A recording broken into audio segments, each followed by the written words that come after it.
Queridos, nós acabamos de cantar uma música muito bonita que fala que nós encontramos conforto no seu amor. Mas o que é que isso significa? O que é que isso significa? Encontrarmos conforto no amor de Deus. Às vezes eu tenho a impressão que significa que nós vamos ter uma sensação confortável numa determinada situação que nós estamos passando. E quando o adjetivo se confunde com o substantivo, o efeito se confunde com a causa, e aquilo que é conforto vira confortável, e a gente acha natural essa consequência, às vezes a gente perde um pouco a essência do que é encontrar conforto no amor de Deus. Frequentemente, quando alguém perde uma pessoa querida, nós damos as condolências, nós rogamos que esta pessoa seja consolada por Deus, consolada pelo Espírito Santo, experimente o consolo do Espírito Santo, e nós ficamos nos perguntando se isso significa que a pessoa vai se sentir confortável. Provavelmente não. Ela terá que passar pelo seu luto, seja pela perda de uma pessoa, seja pela derrota em alguma área da sua vida que lhe frustra as expectativas, seja pelo luto da perda não necessariamente de pessoas, mas de uma condição financeira, de um emprego e assim por diante. E a gente roga a Deus e diz assim, que Deus lhe conforte. Mas o que significa isso? Que nós vamos nos sentir confortáveis, que então haverá uma anestesia divina, um analgésico divino, de tal maneira que nós não vamos sentir o que nós estamos sentindo? É isso? Eu acredito que não. E é justamente para falar de conforto, de consolação, que eu gostaria de convidá-los a abrir a palavra de Deus na segunda carta que Paulo escreveu aos Coríntios, no capítulo 1, a carta que foi conhecida como a carta escrita com lágrimas. Talvez, na visão de muitos teólogos, o livro mais difícil de ser interpretado em todo o Novo Testamento, pela sua origem e também pelos temas que ele trata. Aqui você vai encontrar em 2 Coríntios, para alguns comentaristas, para alguns estudiosos, duas cartas em uma. Alguns entendem que Paulo tinha escrito parte desse texto aqui, até o capítulo 9, final do capítulo 9, num outro contexto. E depois ele escreveu num outro momento do capítulo 10 em diante. E em algum momento que esse livro foi colocado junto, esses dois textos se fundiram. E talvez aqui exista um grande desafio, porque ao mesmo tempo que Paulo escreve a mais pessoal de suas cartas, cheia de profunda emoção, de grandes afetos, emoções contraditadas, contraditórias, que vão de indignação por um lado e de terno carinho por outro, pelo contexto daquilo que ele precisava abordar na carta. Essa carta nos fornece, então, um vislumbre extraordinário do coração do apóstolo, mas ela é também uma carta que tem um dos seus temas principais, justamente o tema do consolo, do conforto espiritual, daquela consolação espiritual que, via em regra, nós precisamos em algum momento da nossa vida, pelas perdas, pelas sensações de fracasso, pelas derrotas que a vida nos impõe, como este vale de lágrimas que muitas vezes ela se torna. Então vamos ler o texto da palavra de Deus em 1 Coríntios capítulo 1, verso 3, e eu irei com você até o versículo 7. Esse texto, particularmente nessa primeira parte, foi escrita quando Paulo estava passando por uma grande tribulação na Ásia. Você vê isso no verso 8, nós não vamos ler. E ele diz que foi acima das nossas forças aquela tribulação. Talvez ele estava se referindo a ele, Timóteo e Lucas, que é o escritor que o acompanha em alguns momentos no livro de Atos. E ele sentia que naquele momento, como uma sentença de morte havia sido decretada contra ele, está no verso 7. E isso lhe provou a fé para que ele confiasse em Cristo. E a maneira como Cristo tratou com Paulo foi derramando abundante consolação no coração de Paulo. E é sobre ela que nós vamos ministrar hoje, a abundante consolação espiritual que Deus tem para nós. Diz assim a palavra de Deus, 2 Coríntios capítulo 1, do verso 3 em diante. Diz assim a palavra do Senhor: Bendito seja o Deus e Pai de nosso Senhor Jesus Cristo, o Pai de misericórdias, o Deus de toda consolação. É Ele que nos conforta em toda a nossa tribulação, para podermos consolar os que estiverem em qualquer angústia, com a consolação com que nós mesmos somos contemplados por Deus.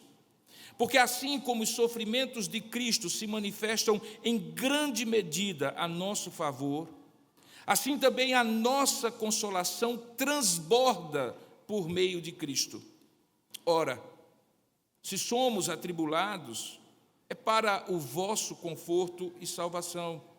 E se somos confortados, é também para o vosso conforto, o qual se torna eficaz, suportando vós com paciência os mesmos sofrimentos que nós também padecemos. A nossa esperança a respeito de vós está firme, sabendo que, como sois participantes dos sofrimentos, assim também o sereis da consolação. Que Deus abençoe a sua palavra lida. Amém. Curva a sua cabeça ainda por um instante. Vamos juntos orar e pedir a bênção de Deus sobre nós. Vamos orar juntos. Senhor nosso Deus e querido Pai, nós louvamos e bendizemos o Teu nome, pelo privilégio de ouvir a Tua voz através da Tua palavra que está escrita e será proclamada nessa ocasião. Ela por si só é suficiente para trazer a nós aquilo que o Senhor deseja que nós ouçamos nessa noite. Ela é inspirada pelo Teu Espírito, mas ao mesmo tempo o Teu Espírito que está em nós e está nesse lugar também a ilumina, para que possamos compreendê-la para além da nossa capacidade racional. Sim, Pai, porque podemos ver o texto, ler o texto e entender o texto no seu sentido, na sua estrutura, e não ouvir a Tua voz. Mas nós queremos Te pedir que o Teu Espírito jogue luz na nossa mente, para que possamos dilatar a nossa compreensão, para que ela seja mais do que racional, ela seja de fato espiritual, e nós possamos ouvir o Teu Espírito falando a nós nessa ocasião. Cada um de nós está aqui, ó Pai, com carências, necessidades, dúvidas, decisões a tomar, situações vivenciadas, diferentes umas das outras. Mas o Senhor pode e tem feito isso, e nós Te glorificamos, aplicar a Tua palavra a cada um de nós segundo a nossa necessidade, de modo que é esta voz que precisamos ouvir, que o Senhor fale conosco por meio da Tua palavra, ministrando a nós o conforto, a consolação abundante que vem do Senhor. É assim que nós oramos e agradecemos em nome e para a glória do nosso Senhor e do nosso Salvador Jesus Cristo. Amém. A palavra conforto, consolação e suas derivações é encontrada nessa carta cerca de 9 vezes. Todas elas se relacionam a uma ação espiritual de Deus no coração humano. Mais do que palavras e conceitos, mais do que conselhos, mais do que dicas de como superar, Paulo compreende que aqueles irmãos em Corinto, na região da Acaia, ali na Grécia, precisavam de uma infusão, de uma imersão no amor de Deus, na compaixão de Deus, na misericórdia de Deus. Coisas que nós sabemos definir, mas quando sentimos, tem um brilho e um poder diferente. Uma coisa é saber que misericórdia é aquilo que eu recebo de Deus, não porque eu mereço, mas porque eu preciso.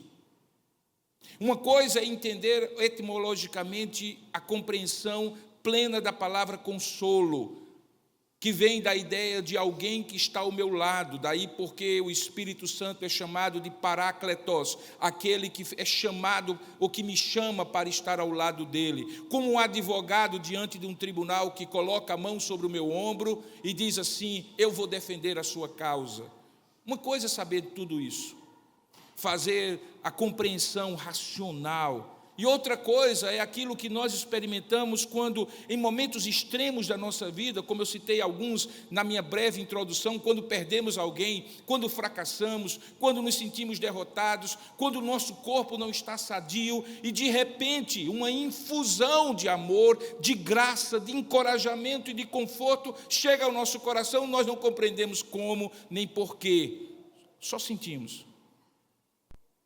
Quando visitamos alguém que está enlutado e não sabemos o que dizer, não é verdade? De vez em quando alguém diz: pastor, eu tive uma situação que eu não sabia o que dizer, e talvez a pessoa diz para mim, para que eu diga assim: da próxima vez você diga isso, isso, isso e isso, e costumeiramente eu digo assim, e muitas vezes eu também não sei o que dizer. Às vezes eu sei que eu só preciso estar ali, ser um ombro amigo, um ouvido atento e ter a compreensão da dor daquela pessoa. Portanto, quando a gente fala de consolo, de conforto, nós não estamos falando de conceitos, nós estamos falando de vivências, de experiências espirituais, que todos nós já experimentamos em algum momento da nossa vida, mas que Paulo, nessa carta, de maneira muito especial, estava colocando para fora. Tanto é que ele usa essa palavra 9 vezes em toda a sua estrutura, e particularmente aqui nesse capítulo, algumas dessas 9 vezes, para explicar por que ele começa dando glória a Deus. Veja, a primeira expressão no verso 3 é parecida com a mesma expressão lá em Efésios capítulo 1, 3, quando ele diz: bendito seja o Pai, o Deus e Pai de nosso Senhor Jesus Cristo. A diferença é que lá em Efésios 1, 3, ele continua dizendo assim: bendito seja o Deus e Pai de nosso Senhor Jesus Cristo, que nos tem abençoado com toda sorte de ricas bênçãos espirituais nas regiões celestiais em Cristo. E aí ele vai descrever as grandes doutrinas da graça, de como Deus nos elegeu, como Deus nos escolheu, nos predestinou, nos redimiu em Cristo. São todos motivos de gratidão positivos pelas grandes obras de Deus na eternidade, que nos alcançaram no tempo, no aqui e no agora. Mas aqui não. Veja quando ele completa em 1 Coríntios, ou 2 Coríntios, melhor dizendo, capítulo 1, verso 3, ele diz: da mesma maneira, bendito seja o Deus e Pai de nosso Senhor Jesus Cristo, mas ele diz que esse Deus e Pai de nosso Senhor Jesus Cristo precisa ser conhecido pelos coríntios, porque tinha sido conhecido por ele como Deus, que é o Pai de misericórdias e o Deus de toda consolação. Ao fazer isso, Paulo está estabelecendo justamente o tema dos versos anteriores. Ele vai falar desse Pai de todas as misericórdias e desse Deus de toda consolação. A partir do verso 4, então, ele vai contar a sua própria experiência, o que ele aprendeu nos momentos em que passou aquela grande tribulação na região da Acaia, como ele se refere no versículo 8, e que ele agora podia compartilhar com os irmãos, porque uma das coisas bonitas da consolação de Deus é que você não tem respostas prévias, mas você tem grandes lições posteriores, quando você passa pelas lutas e é consolado por Deus. E é sobre justamente isso que Paulo vai descrever. E é isso que eu quero compartilhar com os irmãos. A primeira verdade é que Deus nos conforta de maneira abrangente e profunda. Veja o que é que diz o verso 4. É Ele que nos conforta, e eu chamo a sua atenção para o em toda a nossa tribulação. Ou seja, ele está dizendo que não há nenhuma tribulação que Deus não nos alcance pela sua graça de consolo. Um pouco mais lá na frente, ele volta a dar essa sensação, essa conotação de que ele nos dá todo tipo de conforto, porque ele diz assim, que nós somos consolados, nesse mesmo versículo 4, para podermos consolar os que estiverem, e aí ele usa, em qualquer angústia. Então, junta essas duas expressões, toda tribulação, qualquer angústia, ou seja, em toda ela e em qualquer uma delas.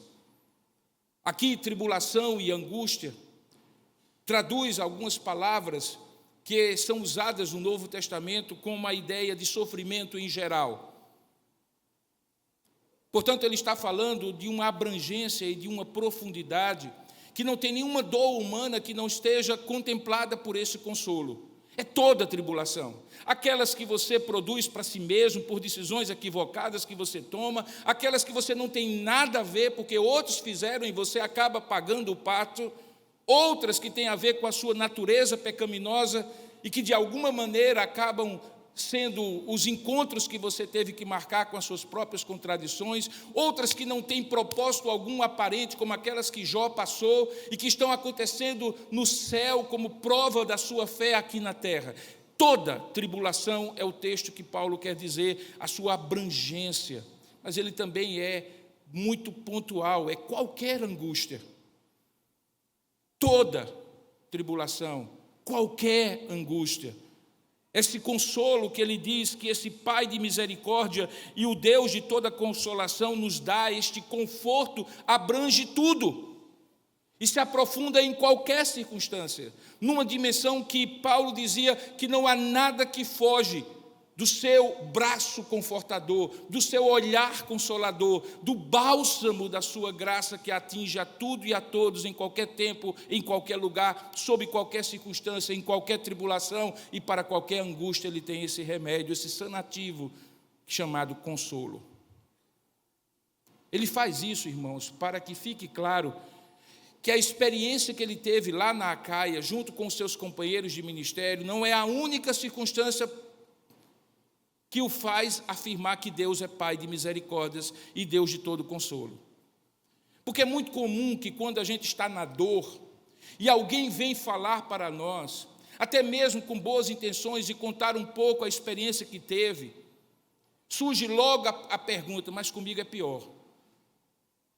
Surge logo a expressão e a impressão que aquela pessoa passa de que ela não está compreendendo a dimensão profunda de quem está sofrendo naquele momento. Porque a dor de cada um é tão única, tão singular, que para nós, no momento da tribulação e da angústia, é a maior dor de todas, é a maior tribulação de todas, e ninguém compreende, e ninguém alcança, e a experiência que o outro teve não necessariamente serve para mim. E, consequentemente, a gente se internaliza, a gente mergulha nesse sofrimento que facilmente pode ir para a autocomiseração e nós começarmos a ter pena de sermos o mais desgraçado dos homens ou a mais infortunada das mulheres. Paulo, então, para evitar e dizer assim, calma, Deus, o Pai de todas as misericórdias e o Deus de toda consolação, é aquele que alcança todas as suas tribulações e que vai no profundo de qualquer uma das suas angústias. E ele faz isso com todos. Observe que Paulo está contando a sua experiência. E ao ser tão abrangente e profundo no sentido que ele dá do acesso, do alcance da graça de Deus, consoladora, ele inclui todos na sua própria experiência. Essa é a primeira verdade. Não existe angústia, não existe tribulação, não existe sofrimento, não existe dor, seja ela em que dimensão for, que o alcance da graça de Deus não chegue a você na sua necessidade. Eu posso não compreender. Eu posso não compreender. Todos podem não compreender. E mesmo que todos compreendam, nós nada podemos fazer, a não ser estar ao lado, como um paráclitos, como alguém que sofre a dor do outro. Mas há alguém, Paulo está dizendo que é o Pai das misericórdias e o Deus de toda consolação, que não apenas compreende toda a sua dor e todo o seu sofrimento, mas também está em qualquer angústia que você venha a passar ou já tenha passado, como se Ele mesmo passasse por isso.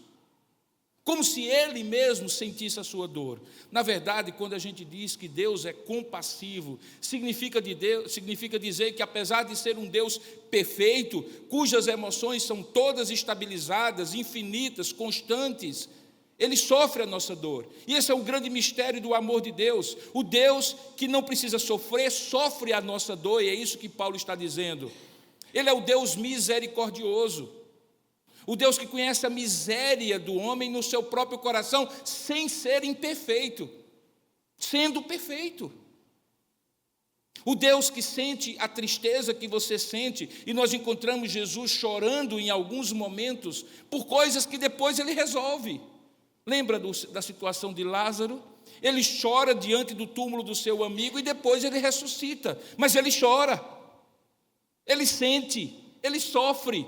Deus é um Deus sofredor, não no sentido que ele sofre como eu sofro, mas ele sofre comigo, na minha angústia, na minha dor, na minha tribulação, como se fosse a dele, porque ele é o Pai de todas as misericórdias, e é o Deus cujo consolo é o consolo para qualquer uma das suas angústias.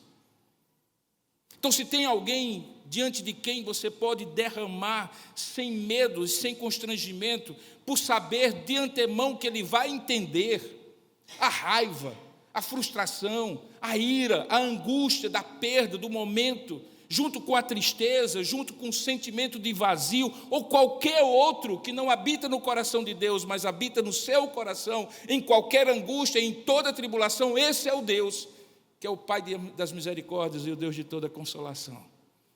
Ele é o nosso Parácletos, ele é o nosso que está ao nosso lado em toda situação.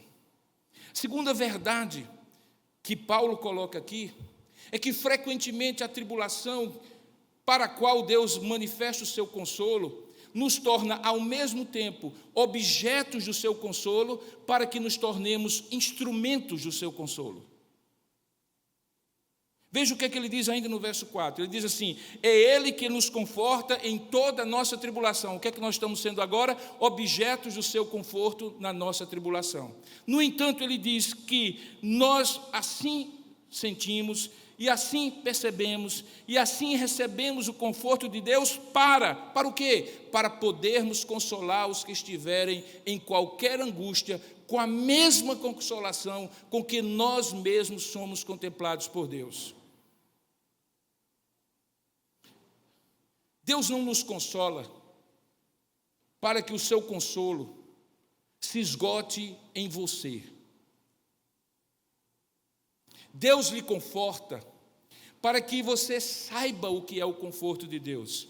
Você sinta o conforto de Deus, porque provavelmente, meu querido irmão, você será chamado no futuro, breve ou longínquo, a dizer às mesmas pessoas, ou melhor dizendo, a pessoas diferentes, com as mesmas circunstâncias e passando pelos mesmos problemas, a seguinte palavra que faz muita diferença: eu sei o que você está sentindo. Eu sei o que você está passando. Eu já passei por isso. E aí você se torna um instrumento do conforto de Deus. Sabe, há dois lugares na terra de Deus, em Israel, que me chamam muita atenção, porque eles representam vida e morte. Eles representam quando você é apenas objeto, recipiente, ou quando você também, além de receber, você dá. Um deles é o Mar da Galileia e o outro é o Mar Morto. Se você olha o mapa de Israel, você vai ver que eles são unidos por um rio, o Rio Jordão.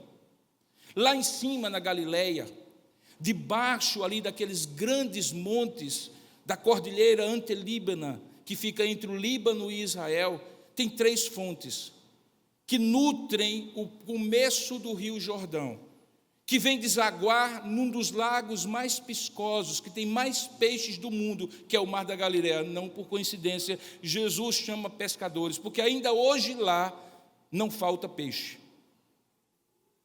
Mas o que é que dá vida àquele mar, chamado Mar da Galileia, mas que é um grande lago?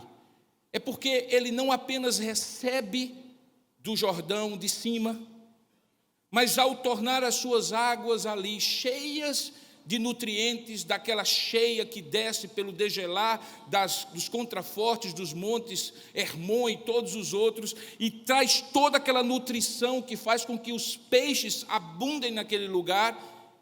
Aquela água rica sai dele no Jordão de baixo. Você olha o mapa e vê que um Jordão entra, povoa aquele lugar, e um Jordão sai, e cruza toda a região da Galileia até a Judéia, passando por Samaria, e então desemboca no lugar mais baixo do planeta, chamado Mar Morto. E por que ele é morto? Porque ele recebe, mas não dá nada. A mesma riqueza do Mar da Galileia é recebida pelo Mar Morto, mas do Mar Morto não sai nada. Ele está tão baixo que dele não sai e nem flui nenhuma água, e abaixo dele só tem o grande deserto do Negueb, o deserto do sul, a península do Sinai um pouco mais abaixo. Não há nada que ele vivifique, porque ele nada dá, ele só recebe.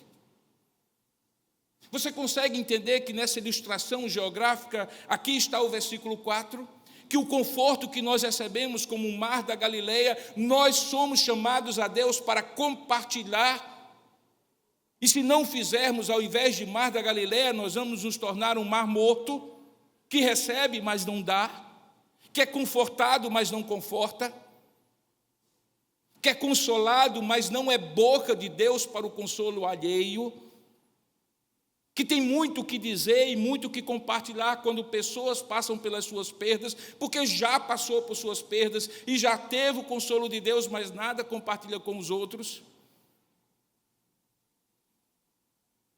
Paulo está dizendo, não seja um mar morto. Entenda que o conforto que um dia você receber da parte de Deus em toda a sua tribulação é para que você em algum momento possa consolar os que estiverem em qualquer angústia. E não é com outra consolação, é com a mesma consolação com que você mesmo foi contemplado por Deus. Não que haja outra consolação, só há uma consolação.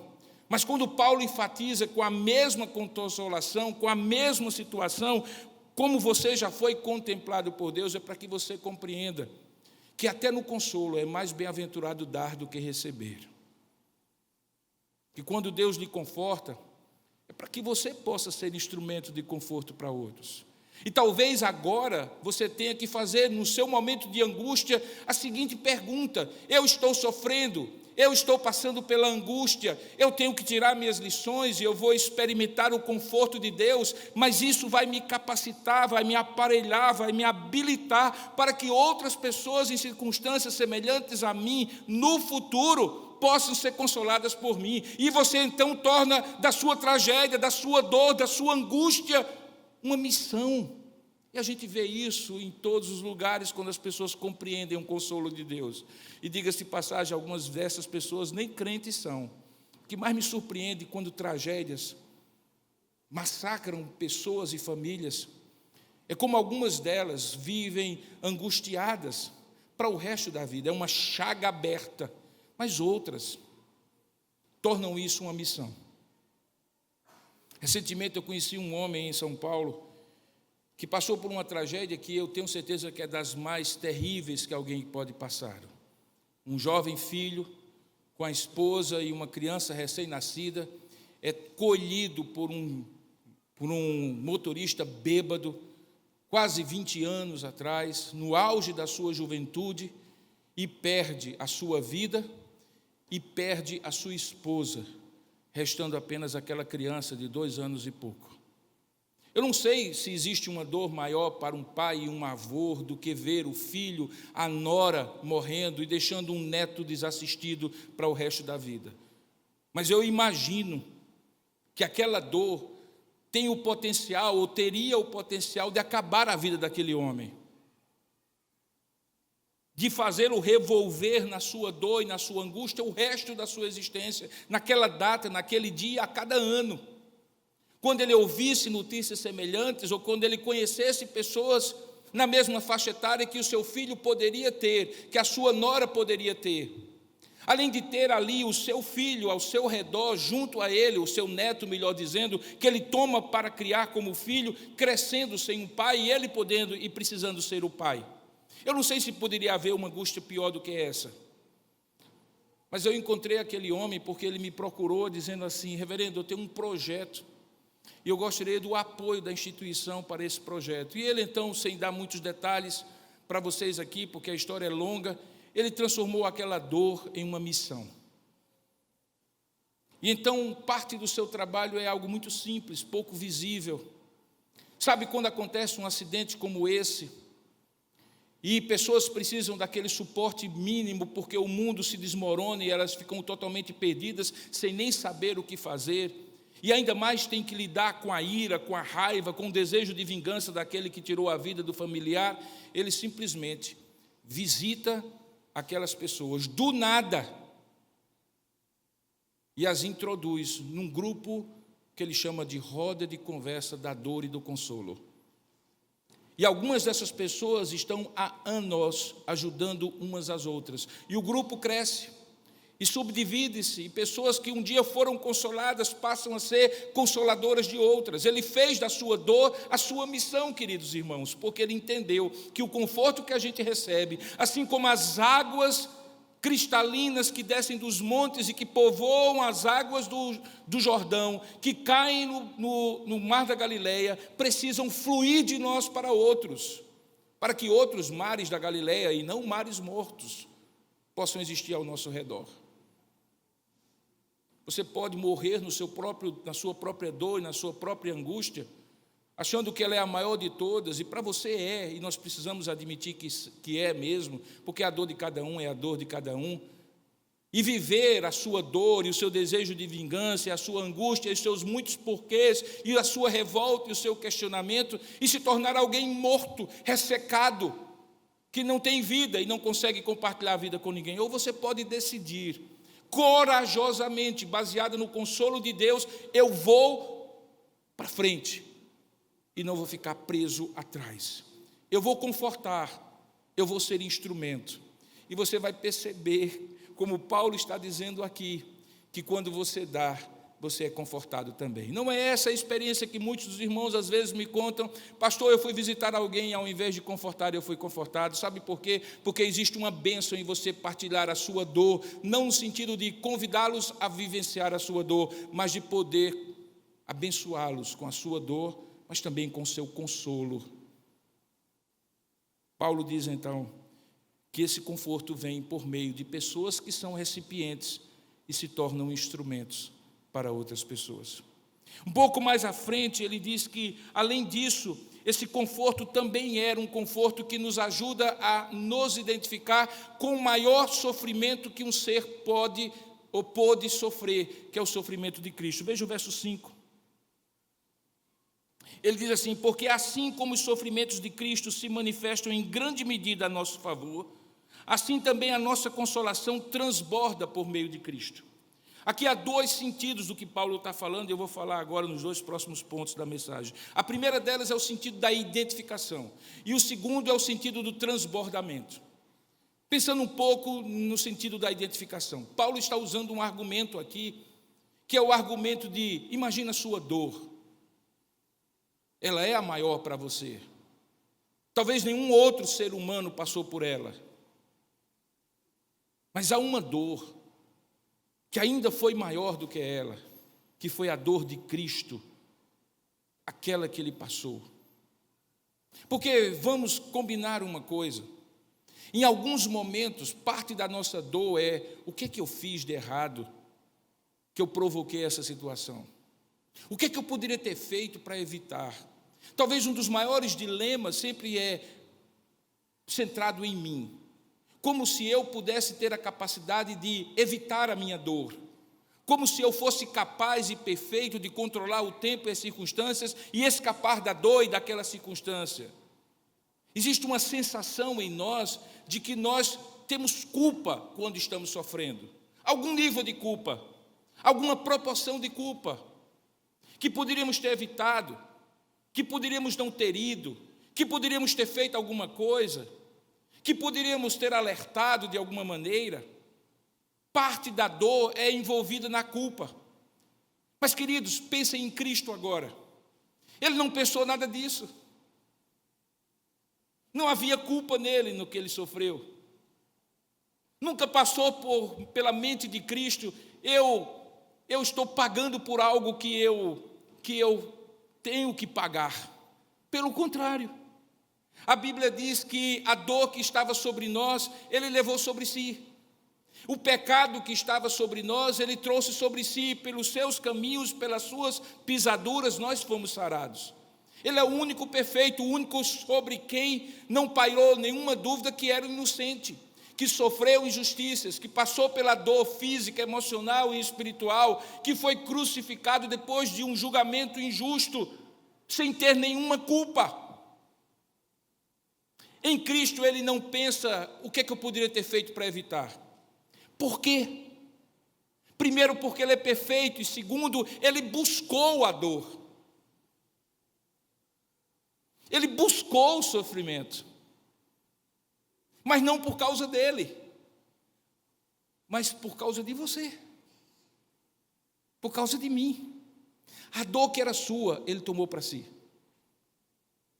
O sofrimento que seria eternamente seu, ele tomou para si. Não havia nenhuma dúvida, havia voluntariado. Não que ele fosse um masoquista, mas porque ele era o seu substituto. E quando eu vejo Paulo dizendo assim, olha, deixa eu lhe dizer, que assim como os sofrimentos de Cristo se manifestam em grande medida a seu favor, ele diz aqui, a nosso favor, então da mesma maneira que a causa nos torna semelhantes a Cristo, que a dor que ele sentiu era por causa da nossa causa, o conforto da sua glória e da obra completa, de quando ele ressuscita e é assunto aos céus, promete voltar e nos ressuscitar com ele, é o consolo de Deus para a sua vida, na mesma proporção. Não, na mesma proporção não, numa proporção maior. Porque olha o que é que o texto diz. Ele diz assim, porque assim como os sofrimentos de Cristo se manifestam em grande medida a nosso favor, o que é que nós pensaríamos nesse grau de comparação? Ele diria assim, assim também a nossa consolação em grande medida por meio de Cristo. Mas ele troca o em grande medida, porque ele não está comparando, para mostrar um superlativo. Ele diz, transborda por meio de Cristo. Ele está dizendo que ao mesmo tempo que o sofrimento nos identifica com Cristo, o consolo que ele nos dá por causa de Cristo é muito maior do que o sofrimento que temos que passar. Paulo coloca em outros termos, em outro momento, dizendo assim, que a nossa leve e momentânea tribulação não há de se comparar, e ele faz esse comparativo para cima, com o peso de glória eterna que nos está aguardando. Ele compara a leve e momentânea com o peso e eternidade do consolo de Deus. Ele está dizendo que transborda, que o buraco que a dor e o sofrimento põem dentro do nosso coração é não apenas preenchido pelo consolo de Deus, mas transborda de nós, porque o consolo sempre será maior do que a dor, se ele vier de Deus. O conforto sempre será abundante e transbordará para além dos limites da sua dor. Mas isso a gente só experimenta se doer, se sofrer. E aqui vem um grande paradoxo. Para você experimentar de maneira ainda mais profunda e transbordante o consolo de Deus, isso implicará em você ter algumas vezes que passar por certos sofrimentos e dores que sejam tão profundos para que o consolo de Deus seja ainda mais abundante na sua vida. Isso me ajuda a compreender que o sofrimento é algo para o qual, preste bem atenção, Deus não nos criou, mas frequentemente Deus usa o sofrimento para nos recriar e nos tornar melhores do que o que nós éramos, pela ação do consolo de Deus. Você consegue compreender isso? Se você disser que compreende, você está politicamente correto falando isso, nenhum de nós compreende isso. Porque Deus usa dessa estratégia de nos permitir sofrer profundamente para que possamos compreender ainda mais abundantemente o seu amor. Mas é a realidade. E Ele prova isso no seu Filho. A Bíblia diz que Deus prova o seu amor para conosco, não pelo fato de ter Cristo passado algumas provações, sofrido algumas decepções, sido injustiçado em certa medida, mas a palavra de Deus diz que Deus prova o seu amor para conosco em ter Deus dado o seu Filho para morrer quando nós ainda éramos rebeldes pecadores contra Ele. Ele foi ao limite extremo. Ele disse: para que eles compreendam o meu amor, eu vou dar as costas para o meu Filho para ficar de frente para cada um deles, para que eles compreendam que não haverá nenhuma dor, nenhuma angústia, nenhuma tribulação, que eles possam imaginar ou passar e dizer assim: Deus não vai poder fazer nada que eu fiz no meu Filho. Para que eles, se precisarem passar pela mais profunda angústia e tribulação, eles saibam que eu posso estar com eles, e fui até as últimas consequências para garantir um consolo. E presta bem atenção, que a morte de Cristo é o que garante o consolo do Espírito hoje. Lembra o que ele diz? Ele disse que o Consolador não viria se ele primeiro não fosse. Mas quando ele viesse, ele nos faria lembrar de todas as coisas, nos encaminharia a toda a verdade. Ele estaria conosco e em nós, e este é o Espírito Santo de Deus.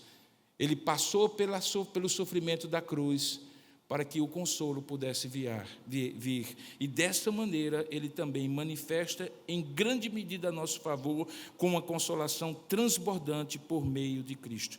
E aí, ele diz: se somos atribulados, ele, Paulo e os seus companheiros, acabava que isso se tornava conforto para os outros, porque por intermédio daquilo que eles sofriam, o Evangelho podia chegar àquelas pessoas em Corinto, tornando eficaz. Mas para isso, era preciso algo que ele fala por último, e que na verdade é a própria essência do conforto. É quando ele diz aqui no verso 6, que nós devemos suportar com paciência os mesmos sofrimentos que nós também padecemos. Paciência, irmãos, não é a capacidade de esperar apenas. Paciência é a capacidade de esperar sem desistir,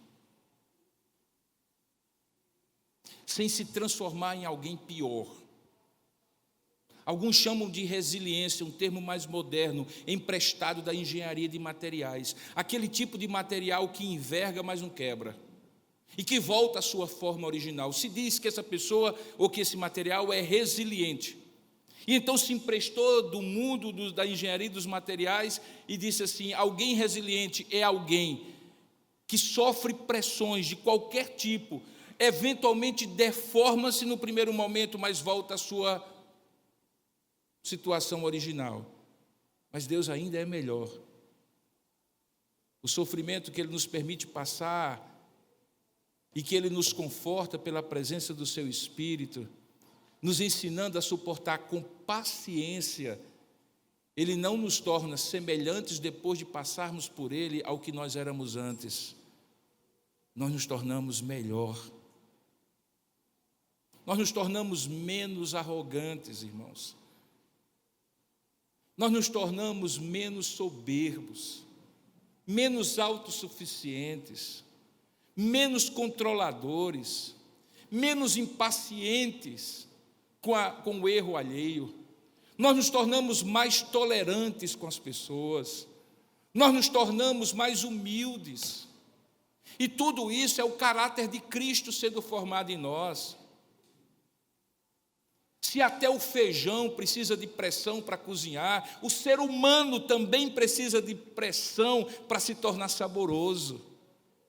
E, em alguma medida, o sofrimento é a panela de pressão que quebra o nosso grão duro do orgulho para nos tornar alguém melhor do que éramos quando começamos a sofrer. E eu não estou dizendo que Deus está castigando você. Sabe por quê? Porque o feijão que não muda, a gente não coloca na panela de pressão e perde tempo, gás com ele. A gente simplesmente descarta. Se você está há mais tempo na panela de pressão, é porque Deus tem um propósito na sua vida, querido. Senão Ele já teria lhe descartado. Então, provação, tribulação, angústia, na escola de Deus é aquela prova que a gente tem que fazer para depois aprender a lição, diferentemente da escola da vida, em que a gente aprende a lição e depois faz a prova. No sofrimento, a gente passa pela prova e depois aprende a lição. E se é preciso que a gente aprenda essa lição várias vezes, a prova é repetida, tantas vezes quantas você, pelo propósito de Deus, precisar passar por ela, para que você se torne aquilo que Deus quer que você seja. E deixe de ser um grão duro de feijão e se torne um feijão saboroso, mesmo que tendo que passar pela pressão. Veja que a maneira como você olha então a dor e o sofrimento, a tribulação e a angústia muda. Deus está me tratando. Deus está me aperfeiçoando. A diferença de um pedaço de carvão para um diamante é a pressão e a temperatura que ele leva. Mas tem muita gente que começa a sentir dor e prefere se tornar carvão, ao invés de se tornar diamante puro, cristalino, brilhante e valioso na mão de Deus. Para isso é preciso que eu encare o sofrimento e a dor com paciência. Não é resignação. Resignação é uma atitude passiva. Tem jeito mesmo de fazer o quê, né, pastor? Não, não é resignação. Paciência é uma atitude positiva, ativa. Eu decido que eu vou esperar em Deus. Por isso que logo depois, nesse texto, de falar em paciência, qual é a palavra que Paulo usa? Veja o verso seguinte, ele diz assim, que isso se torna eficaz, suportando nós com paciência os mesmos sofrimentos que nós também padecemos, porque a nossa esperança a respeito de vós está mantida, está firme, sabendo que como sois participantes dos sofrimentos, assim o sereis da consolação. Existe uma esperança que a dor não vai passar, não vai durar para sempre, um dia ela passa. Que a angústia não vai ser nossa companheira, ela pode até ser nossa amiga. E eu costumo dizer, a angústia é uma boa amiga e uma péssima companheira da jornada. Porque em alguns momentos nós precisamos sim ser angustiados, porque senão não despertamos. Achamos que está tudo bem e não está. Aí a angústia se aproxima, e se a gente souber acolher e refletir e aprender, ela logo se afasta. Mas se a gente não fizer isso, sem paciência, essa angústia se torna companheira constante. E o que poderia ter esperança de passar, passa nunca mais. Claro que eu estou dizendo tudo isso para alguém que está aqui ou que está me assistindo e que crê que Deus coordena toda a sua vida, que Deus ordena todo o seu propósito. Porque se você não crer nisso, não faz sentido nenhum que você está ouvindo aqui. Parece ser uma coisa alienante, quer dizer então que eu vou sofrer e me conformar com o meu sofrimento, porque Deus um dia vai acabar com ele. Para alguns isso é alienante. Mas eu quero dizer que a opção que eles têm deve ser terrível, muito terrível. Porque se não tem um Deus que ordena a minha vida e cuida de mim como pastor, cuida da minha ovelha, eu sou cachorro sem dono.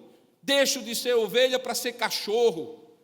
E se eu me torno um cachorro, eu viro um vagabundo nas estradas da vida, roubando dinheiro roubando comida de latas de lixo e tentando sobreviver de outros cachorros que tentam me matar, porque a vida se torna uma guerra contínua. Mas se eu creio que eu sou ovelha do Senhor, que Ele me leva para pastos verdejantes e águas tranquilas, e mesmo quando eu tenho que passar pelo vale da sombra da morte, Ele está comigo, e o seu cajado e a sua vara me consolam. Então eu sei que eu não sou cachorro sem dono, eu sou ovelha que tem um dono, o meu dono é o bom pastor, e o Senhor é o meu pastor, e de nada eu sentirei falta, inclusive do consolo e da esperança para o futuro. A decisão é ser cachorro ou ser ovelha. Em outras palavras, se você é ovelha, você se torna pacientemente tratado por Deus. Mais do que resiliente, você é transformado pela dor e pelo sofrimento. Você torna-se cada dia mais parecido com Cristo. E quando você se torna parecido com Cristo, você passa de ano. E o passar de ano é quando a dor e o sofrimento deixarem de existir. Aquele último momento em que nós formos transformados ou nos encontrarmos com Deus. E aí, como diz a sua palavra, nós encontraremos descanso e conforto. Paulo dizia tudo isso, irmãos, a partir da sua experiência. De grande tribulação que não fica muito clara qual era, que ele tinha passado na Acaia. Mas pelas outras experiências, dá para a gente ter uma ideia que estava envolvido em injustiça e perseguição. Sofrimento físico, como ele algumas vezes narrou que passou, perseguição, inclusive daquelas pessoas que deveriam ser os maiores apoiadores deles, o fogo amigo, os desleais, de onde ele menos esperava. E depois de refletir sobre tudo isso, então ele pôde compartilhar com os irmãos em Corinto a abundante graça do consolo divino. A minha expectativa e a minha oração é que, mesmo que você tenha uma vida completamente diferente da que Paulo passou, você seja uma pessoa normal, digamos assim, comum, que amanhã de manhã vai ter que continuar a sua vida, no estudo, no trabalho, com a sua família, no seu condomínio, como qualquer outra pessoa, não como um missionário ou um pregador como Paulo era, um pastor e um apóstolo. A minha esperança é que você compreenda que se o apóstolo Paulo fez essa reflexão profunda sobre o conforto no meio da sua dor, refletindo e expressando ter em Deus, o Deus de toda misericórdia e o Pai de toda consolação, que você também experimente isso. Que você também experimente isso. Não há problema em você dizer para Deus, está doendo, Senhor. Não há problema em você perguntar a Deus por quê. Muitas pessoas têm dito assim, a gente não deveria perguntar a Deus por quê, mas apenas para quê. Mas em grande parte o para quê vem quando você compreende o porquê. E mesmo que você não compreenda e Deus diga assim, você não vai entender agora, como Ele disse aos seus apóstolos, aquilo que eu estou fazendo agora vocês não vão entender, entenderão depois. Você pelo menos tem a possibilidade de abrir o seu coração e diante do seu Pai expressar a sua angústia. Deus não é de cristal, Ele não fica assim todo mimizento porque você diz para Ele, Deus, e aí? Vai demorar muito? O senhor não está vendo o que estão fazendo comigo? Pelo contrário, você vê no livro de Salmos os salmistas dizendo frequentemente, Deus está doendo, Senhor, até quando? Tu não estás vendo isso e aquilo outro? O que Deus não admite, não é honroso para Deus ver nos seus filhos, é a reclamação e a murmuração diante de outros. A murmuração é falar mal de Deus aos outros. Isso Deus não quer, porque você desonrará a convicção que você passou para todos, que Deus é o seu Pai. Imagine um filho de qualquer um dos irmãos, indo para a casa de um colega no final de semana e falando mal do seu pai, de sua mãe, como você se sentiria? A murmuração e a reclamação desonram a Deus. Mas a transparência, o desabafo, a angústia que eu compartilho com meu pai que me entende, meu pai que é pastor, o meu pastor, o meu pai, o Pai de todas as misericórdias, o Deus de todas as consolações. Isso é miséria compartilhada para que haja graça abundante da parte de Deus. Eu me esvazio na minha dor para que Deus preencha no meu consolo, que não vem de outra fonte a não ser do conforto do Senhor, a graça abundante da consolação. Transparência e honestidade é o nome do jogo, queridos. Confiança que Deus lhe compreende, que Deus sabe, que Deus fará o melhor para você, é a vitória nesse jogo. E é o que eu convido a você a tomar nesta noite a decisão de começar a jogar esse jogo. Ele é um esporte coletivo. Talvez uma das coisas terríveis da dor e do sofrimento é que a gente se sente muito só. Mas deixa eu lhe dizer, esse esporte é coletivo.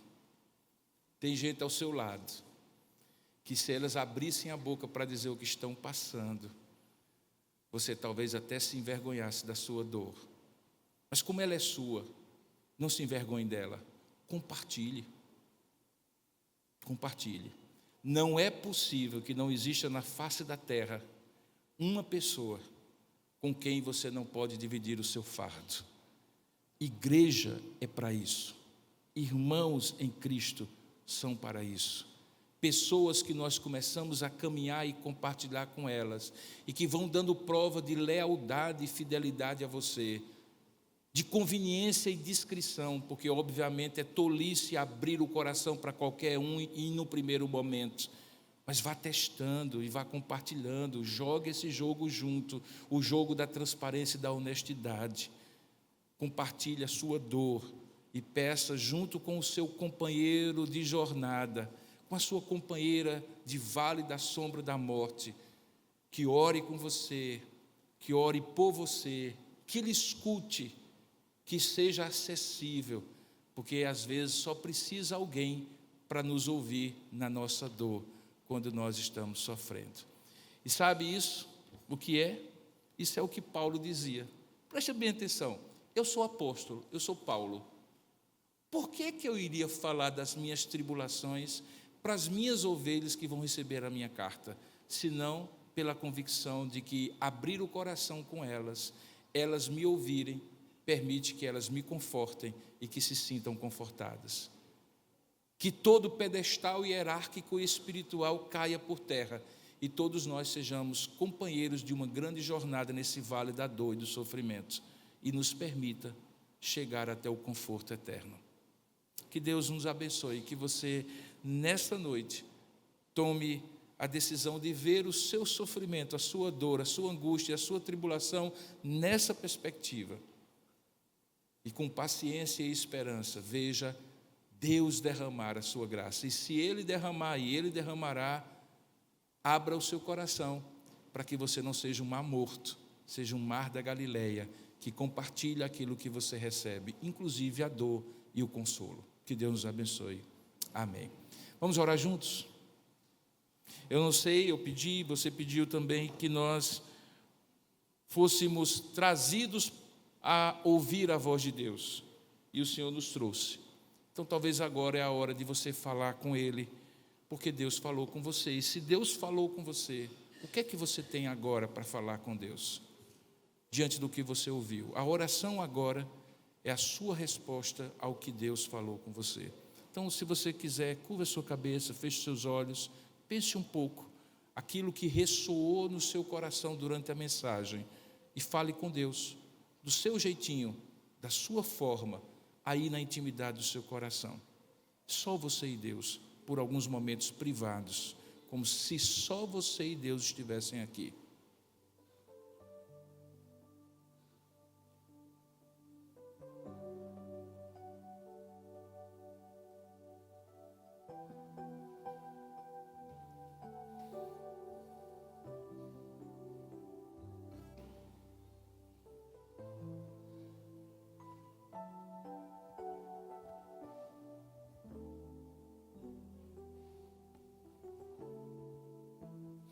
Querido Deus e Pai, Pai de todas as misericórdias,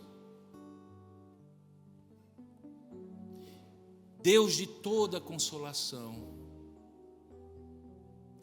o Senhor derramou sobre nós as águas cristalinas do Teu conforto, desse coração, ó Pai, que nesta hora deseja não ser um mar morto, mas um mar da Galileia que recebe e dá. Ensina-nos, ó Pai, a sofrer as nossas angústias e tribulações com transparência e honestidade diante de Ti, de alguns ou de alguém que possa nos ajudar nessa jornada. Pai, eu Te peço, aplica este consolo a corações aqui enlutados, com os diversos lutos da vida, Pai, revoltados, quem sabe, contra Ti, em dúvida e angustiados, sem entender o que está passando. Derrama abundantemente este consolo que é sobrenatural, E se eu passasse toda esta noite falando sobre ele, não seria suficiente diante de uma gota só que o teu Espírito pode derramar na nossa alma nesse instante. Alivia as cargas, ministra o coração como nós te pedimos, e nos torna não apenas recipientes, mas também instrumentos deste conforto e deste consolo. Ó Deus, nos ajuda, Senhor, a não nos tornarmos amargos, revoltados, vingativos. Ajuda-nos a nos tornar leves, ó Pai, a nos tornar confortados, a nos tornar mais do que resilientes, a nos transformar naquilo que o Senhor está sob pressão aplicada a nós, desejando com propósito santo nos tornar. Só Tu sabes o que nós nos tornaremos, mas pedimos a Ti que o Senhor nos dê aquela paciência em vistas à esperança que está proposta para nós. Nos ajuda a olhar para Jesus. Ele é mais do que o melhor exemplo, Ele é o fiador deste conforto. Se Ele não tivesse vindo, morrido, ressuscitado e enviado o Consolador, o Teu Espírito, nós seríamos cachorros sem dono nessa terra. Mas o Senhor nos tornou ovelhas Tuas. Louvado seja o Teu nome. Nós Te adoramos pelos pastos verdejantes, quando eles estão abundantes e nós saciamos a nossa fome. Nós Te agradecemos pelas águas tranquilas, quando podemos dessedentar a nossa angústia de alma. Mas se alguém aqui, Pai, se alguns entre nós estão passando pelo vale da sombra da morte, ó Deus, que a Tua vara e o Teu cajado os console. Que o Senhor com eles atravesse esse vale e chegue no palácio, naquela mesa, Senhor, onde o Teu cálice transbordará, porque o Senhor derramará sobre nós a Tua bênção, porque Tu és o nosso pastor e de nada nos fará falta. Bondade e misericórdia nos seguirão todos os dias da nossa vida, e habitaremos na Tua presença por toda a eternidade. Anima o nosso coração com essas palavras e nos faz lembrá-las delas quando nós estivermos nas nossas lutas e nas nossas angústias. Deus os abençoe. Deus abençoe você, meu irmão, em nome de Jesus. Amém.